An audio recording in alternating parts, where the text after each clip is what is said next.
Bíblias, Mateus capítulo 25.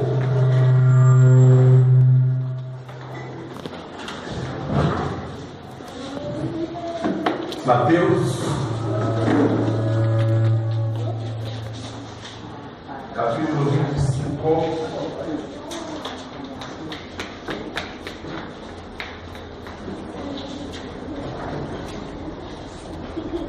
Amém?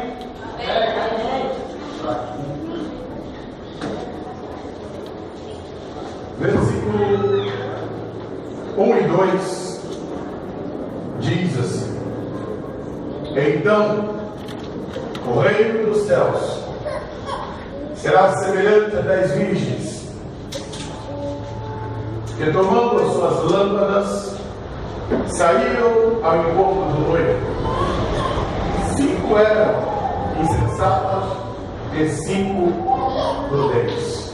Podem assentar.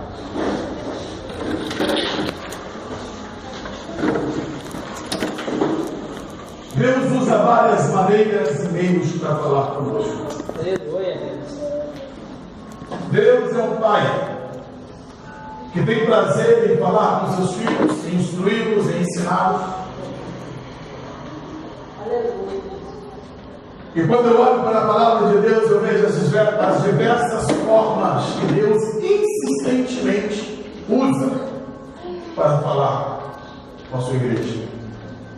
Jesus, para ensinar aos seus discípulos, para ensinar aqueles que o acompanhavam, usou várias táticas de ensino, métodos, e um dos métodos que Jesus utilizou foi falar por meio de parábolas. Parábolas são histórias fictícias, ou até mesmo reais, que ilustram verdades espirituais. E temos nesse texto bíblico uma parábola que nos adverte a respeito da volta de Jesus. Aleluia! Essa parábola tem um propósito de nos despertar, de fazermos entender o nosso compromisso, a nossa responsabilidade. Tudo o que você precisa para chegar ao céu, Deus te deu. Tudo o que você necessita para viver uma vida de comunhão com Deus, o Senhor já disponibilizou para nós. E esta parábola traz um despertamento sobre aquilo que precisamos de fato viver. Leandro, faz o seguinte: não sai para cá. Senão, esse chiado aí fica. Melhorou? Amém. O domingo ficou muito bom, hoje não quer funcionar, então amém. Então vamos insistir. Eu quero que você preste bastante atenção no que Deus quer falar com você. Porque Deus, Ele disponibiliza para mim, para ele, aqui, para todos, a mesma graça, a mesma misericórdia, o mesmo amor. Deus não age diferencialmente com nenhum de nós. Somos nós que agimos de maneira diferente com Ele. Esse texto está mostrando a respeito da volta de Jesus, e a volta de Jesus vai ocorrer em duas fases. A primeira vai ser o arrebatamento. O que é arrebatamento? Arrebatamento é rápido, é algo repentino, é algo sem aviso, é algo inesperado. O apóstolo Paulo, falando nesse momento, ele disse que será num abrir e piscar de olhos. Não dá tempo para ver. Quando você vê, já ocorreu, já aconteceu. Aleluia, Deus. Eu pedi para você permanecer com a tua Bíblia aberta, pois vamos estar analisando esse texto. Jesus, ele diz assim no versículo 1: Então o reino do céu será semelhante a 10 virgens que, tomando as suas lâmpadas, saíram ao encontro do noivo. Jesus está dizendo aqui sobre o reino dos céus, o governo de Deus. E ele diz que 10 virgens que sai ao encontro do noivo estaria tipificando esse evento tão aguardado da igreja, que é a volta do Senhor. Nós ocidentais temos costumes, métodos completamente diferentes dos orientais. O método de casamento praticado no Oriente e narrado nessa parábola demonstra que a maneira como os casamentos, as cerimônias são realizados, em muito se difere do nosso contexto. Na cerimônia de casamento, o noivo, ele saía em cortejo da sua casa até a casa da noiva.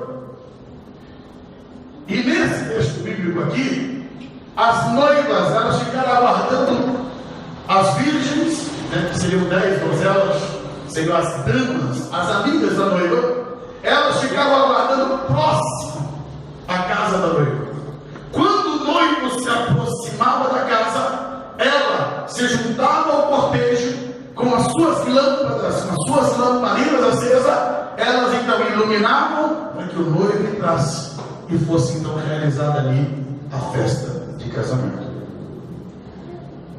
E é dentro desse contexto, Jesus ele pega um costume daquela época, um costume local, para ilustrar o casamento da igreja.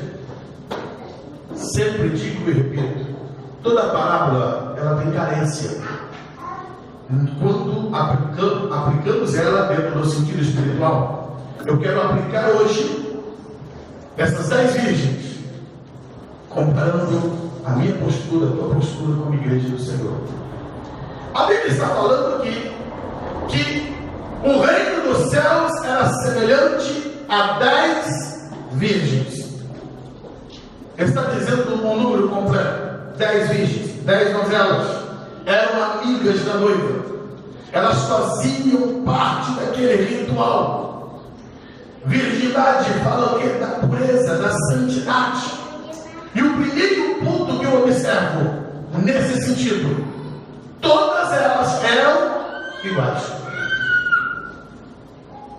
Todas elas ainda não tinham tido nenhum contato com o homem, pois eram solteiras e nesse caso elas eram puras. As 10 estavam em estado de pureza, reservadas, guardadas. Segundo ponto que eu observo, todas as 10 tinham lâmpadas. Não temos problemas nesse texto bíblico aqui de dizer que um grupo tinha lâmpada e outro não tinha, não. Todas elas tinham lâmpada. A lâmpada, ela fala de brilho, de luz, de oposição às trevas. Trazendo para a nossa aplicação, irmãos, Deus, ele vem nos chamando todos para a santidade e pureza. Não tem um grupo reservado que Deus diga: não, eu quero que você seja mais puro, eu quero que a senhora seja mais pura. Não. Santidade e pureza é para todos. Para todos. Eu já contei uma regra para Jesus. Um certo jovem estava no meio de um grupo de casais. E aí, aquele casal foi esnobar aquele menino, aquele jovem, e disse assim: olha, nós vamos assistir um filme, mas você não pode assistir não. E aquele jovem solteiro: mas por quê? Não, porque nós somos casados. E esse filme solteiro não pode ver. E aquele jovem perguntou para eles: o que os olhos santos de um casado podem ver, que os olhos santos de um solteiro não podem? Afinal de contas, a santidade que Deus exige dos casados não é o mesmo do solteiro? Quem disse? Porque é casado, ele tem a liberdade de assistir alguma coisa mais tórrida, mais quente, mais sensual, e o solteiro não pode. A aplicação da santidade é para todos. Todos têm que ser santos. Tudo todos têm que ter lâmpada, têm que ter brilho. Jesus, ele disse que nós somos luz do mundo. Nós somos sal da terra. Jesus disse que a vossa luz brilhe diante dos homens, e os homens vejam a vossa luz e glorifiquem a Deus. Isso foi dado, irmãos, a todos. Ter lâmpada não é algo exclusivo de pastor, de líder.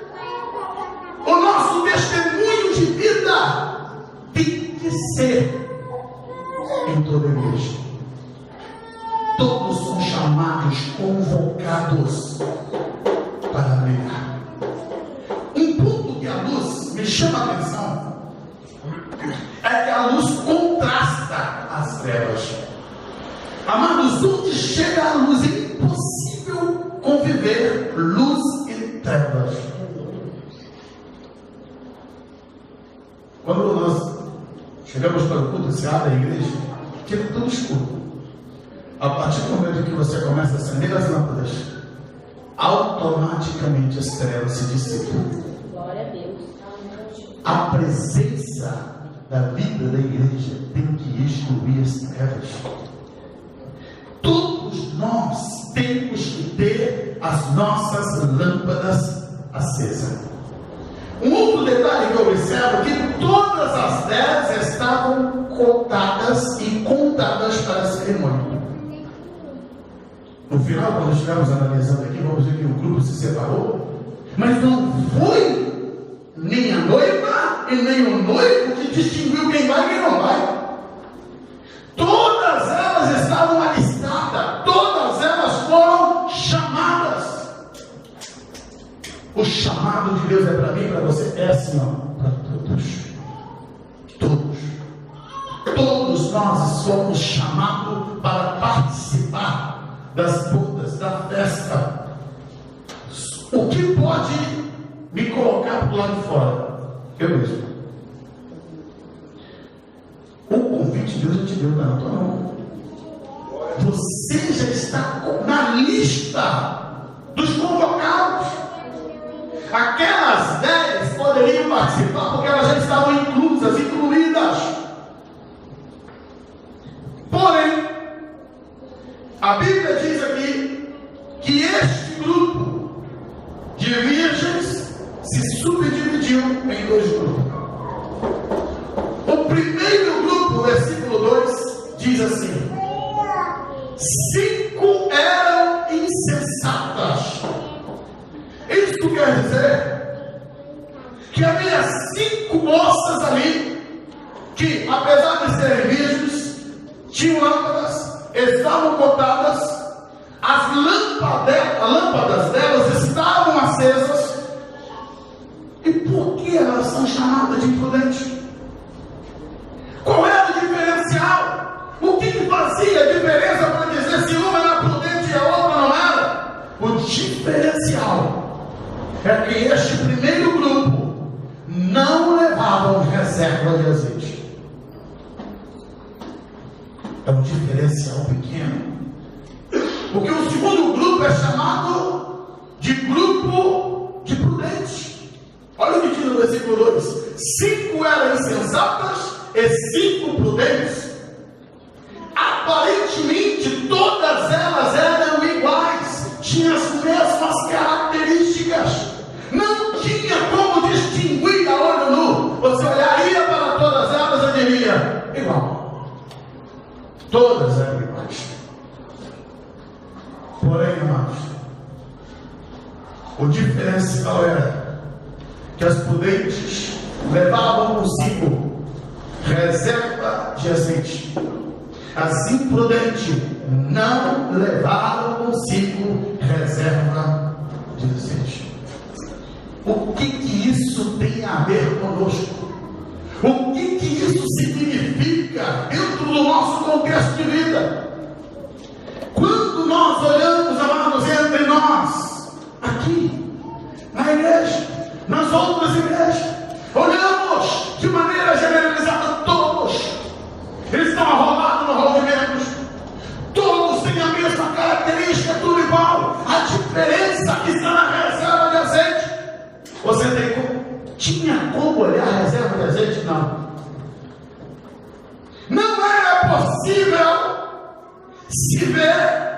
distinguir quem tinha reserva e quem não tinha.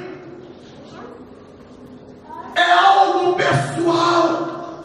E isso fala de intimidade, de vida com Deus. A Rosa ganhou no Dia das Mães um buquê. E a princípio eu achei que era artificial. E quando eu peguei aquele buquê na mão, eu achava que era artificial. Eu senti um cheiro. Falei, tá, mas por que esse cheiro? Eu peguei nas pedras. A gente acostuma tudo, né? Lidar com artificial. E que eu peguei e falei, não, tem algo diferente. Eu percebi que era natural. A capacidade hoje dos homens de produzir coisas artificiais é tão grande que às vezes quando você está lidando com algo natural, você acha que é artificial. Há muita similaridade. Talvez se eu pegar duas flores, uma artificial e uma natural, talvez tenhamos dificuldade a olhar, você distinguir quem é e quem não é. Da mesma maneira, amados, a vida espiritual, existe a vida artificial e a verdadeira vida espiritual. A natural, aquela que é emanada de Deus, aquela que Jesus disse que veio para dar vida e vida e abundância. Mas existe também a artificial. O artificial é produzido, é algo gerado, é produto humano. É lindo, é belo, mas não cresce. É lindo, é belo, mas não tem vida. E infelizmente estamos vivendo um tempo de uma igreja artificial que não tem vida. Mas nós, quando olhamos, é tudo igual. O diferencial está em que uma tem vida e a outra não tem vida. Este momento que estamos vivendo, amados, é momento de introspecção, onde você tem que sondar você mesmo. Eu tenho reserva de azeite. Eu estou produzindo azeite na minha vida. Presta atenção. Você ter um olival não significa que você tem azeite. Você ter azeitona em casa não significa que você tem azeite. Você tem matéria-prima, você tem ingrediente, mas não tem o azeite. O azeite somente vem depois que você pressa da azeitona. E daí você separa o líquido do bagaço e aí você tem o azeite. Eu te pergunto, você está investindo para ter o quê? Tem um olival? Para você ter azeitonas? Você está procurando produzir azeite. Lembrando, o azeite é algo insubstituível. O azeite da igreja é algo que só Deus pode me dar. É algo pela qual o Senhor, Ele coloca à disposição de todos nós. A boa notícia é que é gratuito. A má notícia é que só tem quem busca. É gratuito, mas você tem que buscar. É gratuito, mas você tem que ir lá. Infelizmente nós padecemos com coisas legitimamente nossas, mas que perdemos porque não buscamos, porque não reivindicamos. É preciso que tenhamos, cada um de nós, a reserva de azeite na nossa vida. E eu te pergunto, a que grupo você pertence? Das prudentes ou das imprudentes? Pertencer a cada um desses grupos, irmãos, é uma questão de escolha. É uma escolha pessoal, onde você vai escolher. Nós temos um mais variado grupo de pessoas à nossa volta. Na sua escola, jovens, adolescentes, vocês estudam. Na sua escola você vai ter o mais variado tipo de crente. Você vai ter um jovem que se comporta de um jeito, um outro jovem que se veste de outro jeito. E todos eles no final da conta vai dizer: eu sou crente.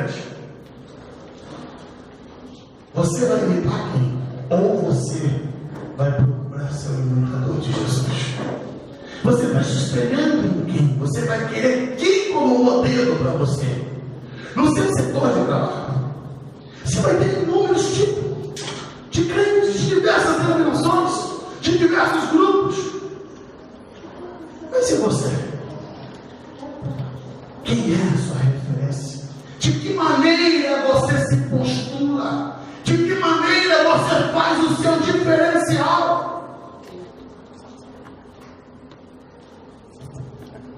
Estamos vivendo também nesses momentos onde somos classificados, né? Crente moderno, crente renovado, crente careta, crente antiquado, crente ultrapassado. São algumas das nomenclaturas que se agradam aos crentes hoje. Mas eu quero te convocar para você ver algo que é maior que isso. Acima dessas nomenclaturas tem a que Deus te dá. Porque de nada vale, amados, eu digo com muita sinceridade, temor e tremor, de nada vale diante da igreja para vocês dizerem: não, pastor Samuel é isso, ele é um homem abençoado, ele é um homem aprovado, se eu estiver sendo reprovado por Deus. Esse laureamento, esse aplauso humano não tem valor nenhum, porque a maior nota, a maior autorização, a maior identificação é Deus que nos dá, amado. Mas como que Deus vai nos classificar mediante as nossas escolhas? E isso é pessoal. É pessoal. No desenvolvimento aqui vocês vão perceber. Essas 10 mulheres fizeram escolhas. Porque todas as 10 tinham lâmpadas, todas as 10 eram virgens, todas as 10 estavam cotadas. Agora, ter a reserva de azeite ou não ter é uma questão pessoal. É uma questão, eu acho que precisa, eu acho que não precisa, eu acho que eu tenho o suficiente, eu acho que dá para aguentar a noite inteira. Mas vamos avançar na palavra. A Bíblia diz no versículo 5 da seguinte maneira: demorando o noivo,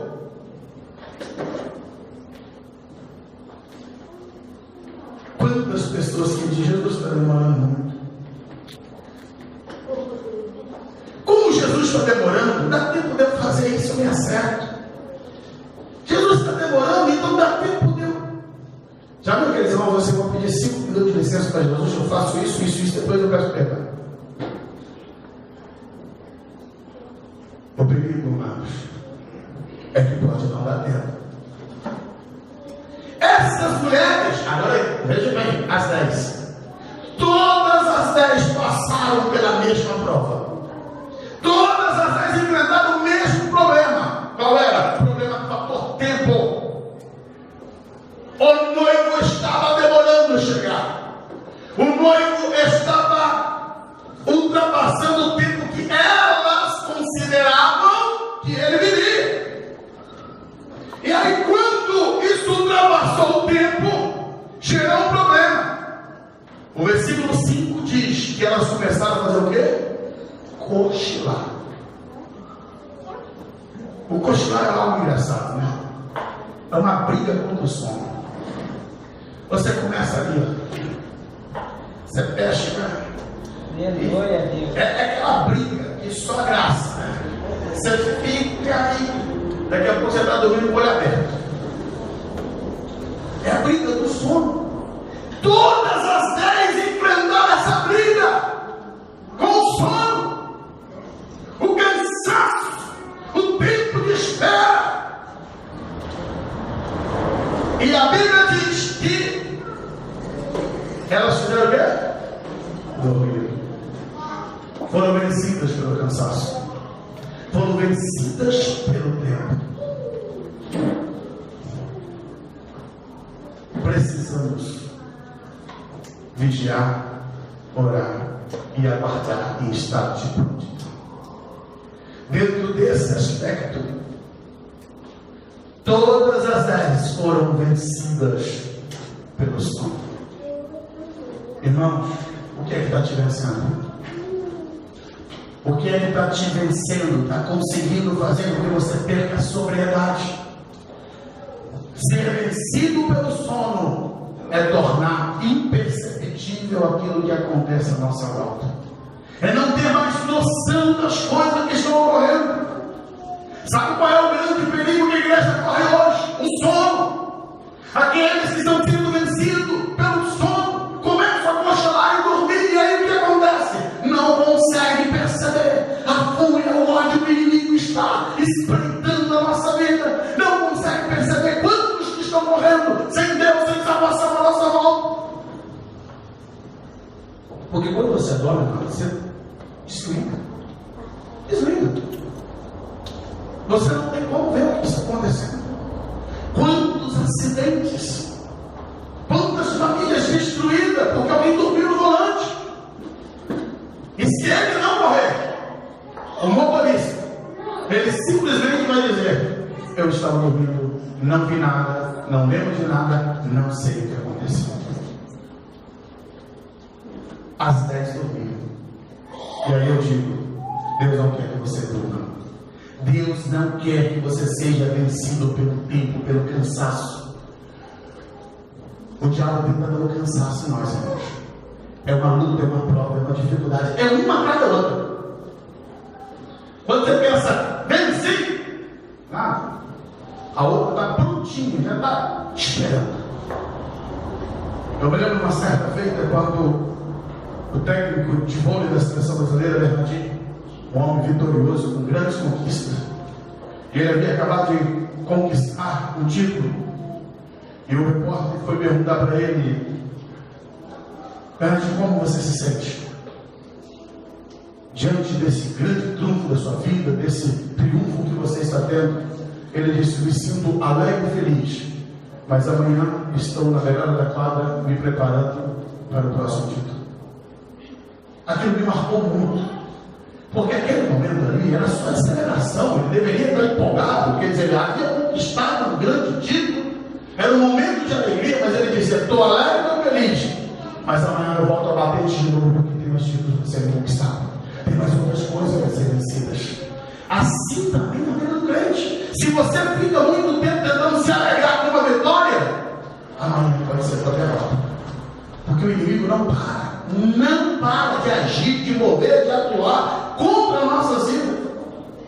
E a Bíblia diz que elas todas dormiram. E aí então, à meia-noite,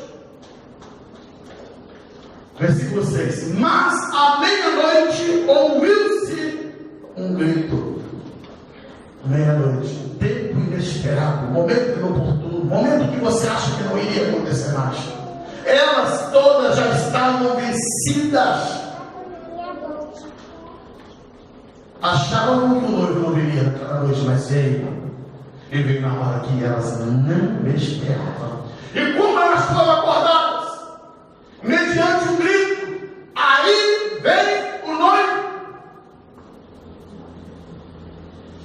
Ei, irmãos, tem um grito que leva.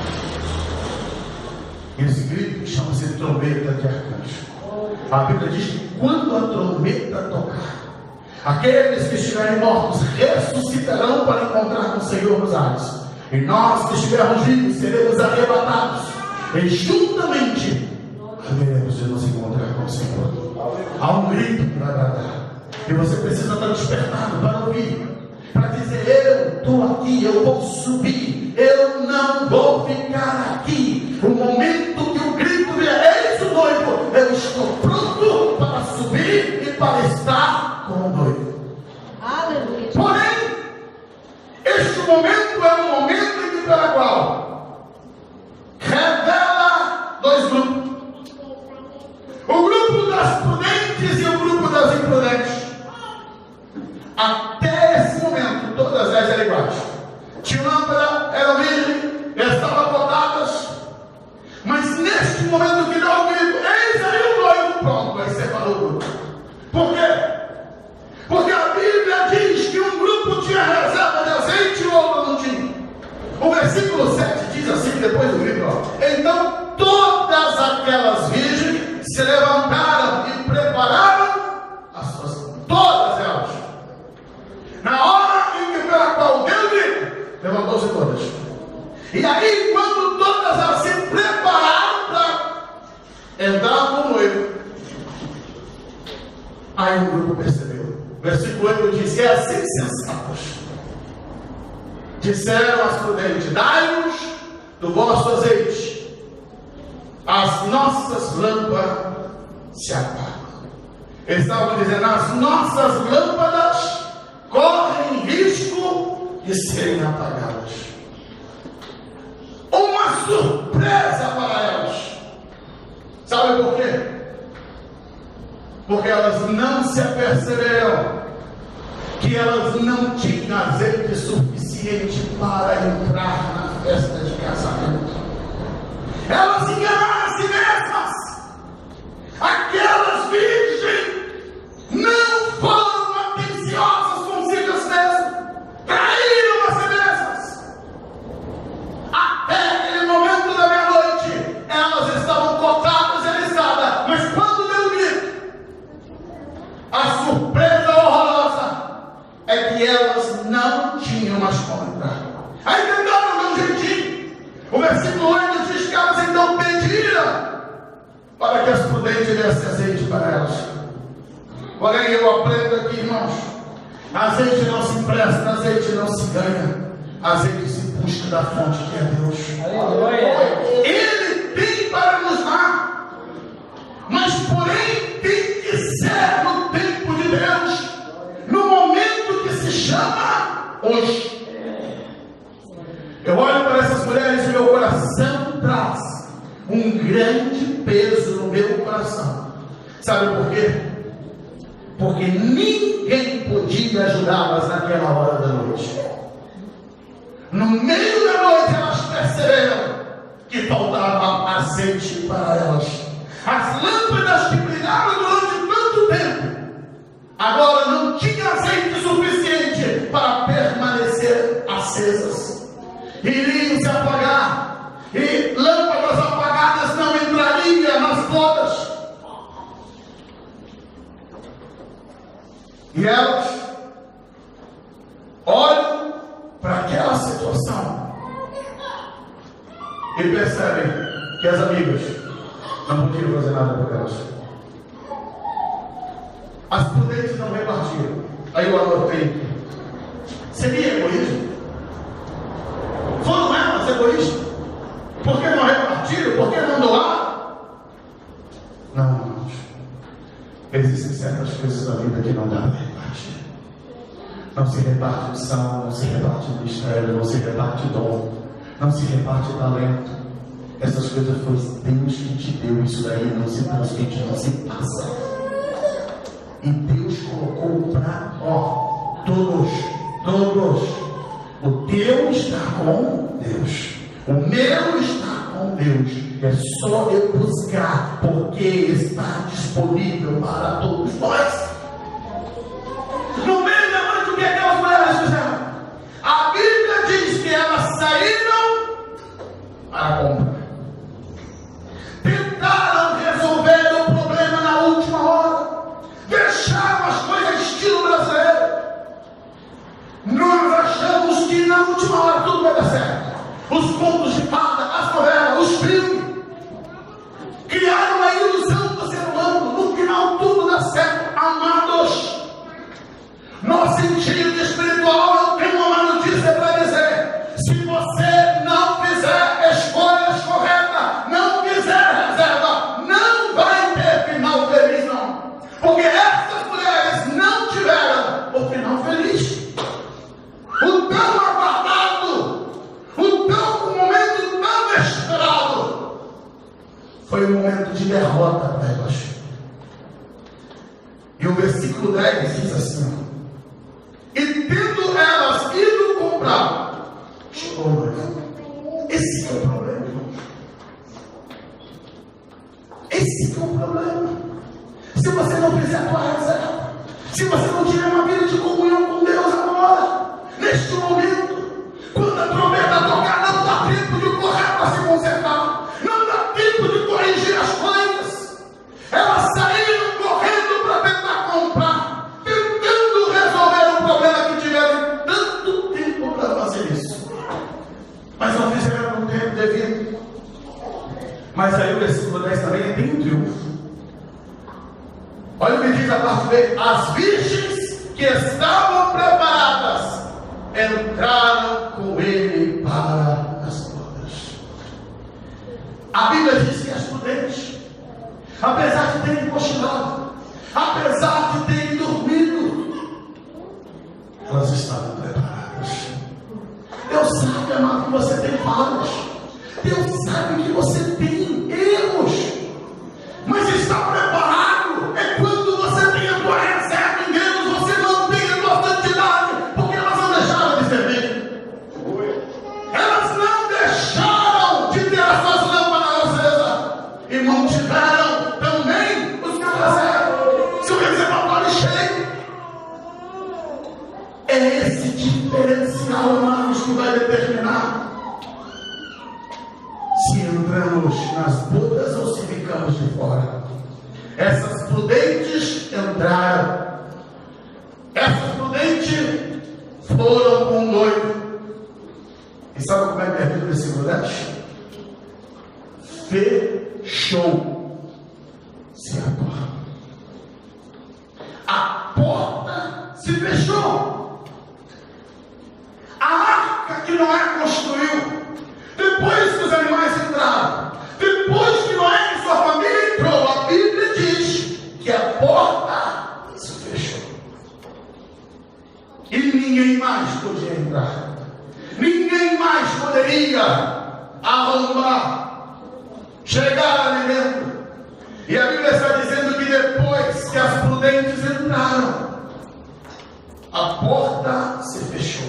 Amados, a porta da graça hoje está escancarada, aberta. Mas vai chegar um momento que ela vai fechar. E depois que ela fechar, não tem mais jeito. O triste desse texto é o versículo 11. Pois a Bíblia diz que mais tarde, esse termo é um termo muito comum entre nós. Depois eu faço, depois eu percebo, depois eu vou decidir, depois eu me dou, depois estamos sempre jogando para mais tarde. Só que esse mais tarde das imprudentes custou caro, porque a Bíblia diz que mais tarde chegaram também as outras virgens dizendo: Senhor, Senhor, abre-nos as portas. Tem um pedido aqui, tem um clamor. Como se ela estivesse dizendo: olha, nós ficamos violando aqui o tempo inteiro, nós éramos iguais às outras, porém elas estavam reprovadas e do lado de fora. E poderíamos resumir aqui: o noivo diria para elas: tarde demais, não dá mais tempo, acabou. Pois ele diz: em verdade vos digo que não os conheço. Não tem como vocês entrarem mais. O tempo de vocês se esgotou. Por isso o versículo 13 termina dizendo: portanto, vigiai, porque não sabeis nem a hora e nem o dia em que o Filho do Homem há de vir. Eu quero te convidar para você o que é vigiar? Vigiar é estar alerta. Vigiar é aquele que está atento. Ai da cidade que pela qual o sentinela esteja dormindo. Ai do povo em que pela qual o seu vigia cochila e dorme. Ai da igreja que não esteja em estado de vigilância. A leão a nossa espreita. A Bíblia diz que ele anda ao nosso derredor, bramando. Na verdade, ele é um imitador de leão, mas ele destrói também como leão. Ele não só ruge, mas também destrói, despedaça. E ele está à nossa volta, esperando momentos de vacilo, momentos de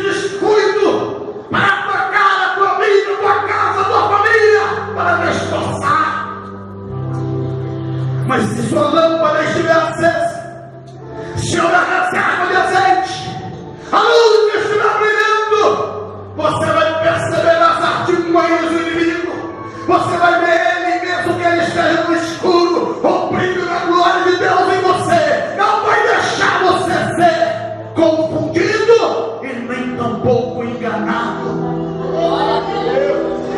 Mas para isso a lâmpada precisa estar acesa.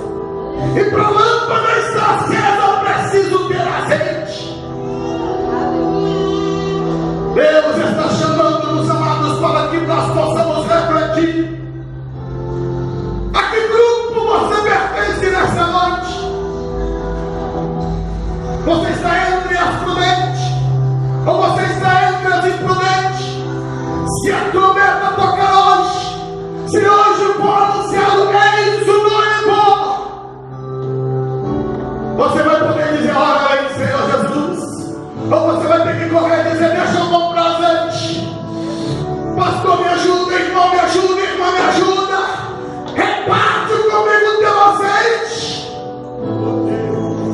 Dá tempo ainda, amado. Dá tempo ainda, a porta está aberta. Jesus está chamando a mim, a você, está chamando a nós, para que nós possamos olhar para o nosso reservatório. E se está faltando azeite, em nome de Jesus, toma postura. Não deixa para a última hora. É hora de buscar o azeite da presença de Deus. É hora de buscar a comunhão, a intimidade, buscar a presença viva do Senhor. Deus quer encher o teu depósito de azeite nesta noite. Deus quer abrir os teus olhos. Deus quer te encher de graça, de glória. Chega de escassez. Deus não quer que a sua lâmpada se apague.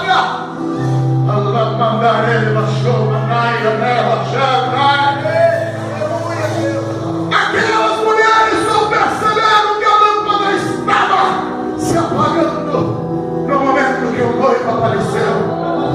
Ei, é hoje que Deus quer que você perceba.